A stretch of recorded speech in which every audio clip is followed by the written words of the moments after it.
Napi Lapas Cipinang bongkar jual beli kamar tahanan hingga 25 juta rupiah sebulan, ini kata Ditjenpas. Direktorat Jenderal Permasyarakatan atau Ditjenpas, Kementerian Hukum dan Hak Asasi Manusia menanggapi kabar dugaan jual beli kamar hingga 25 juta rupiah di Lembaga Permasyarakatan Kelas 1 Cipinang sebagaimana diungkapkan oleh seorang narapidana. Kabag Humas dan Protokol Ditjenpas Kemenkumham, Rika Aprianti menuturkan, pengawasan dan evaluasi selalu dilakukan termasuk mengenai layanan terhadap warga binaan untuk narapidana. Rika memastikan jajaran Ditjenpas mempunyai komitmen terkait penyelenggaraan layanan permasyarakatan. Jika ditemukan pelanggaran, maka akan ada sanksi tegas. Sebelumnya, seorang warga binaan Lapas Cipinang berinisial WC membongkar praktik dugaan jual beli kamar hingga puluhan juta rupiah.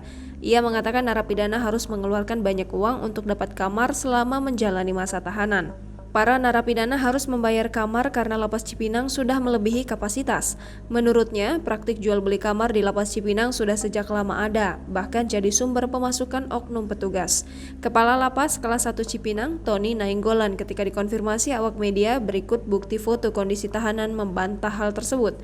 Dia mengatakan narapidana tidak perlu mengeluarkan uang untuk dapat menikmati fasilitas, termasuk untuk tidur selama menjalani tahanan.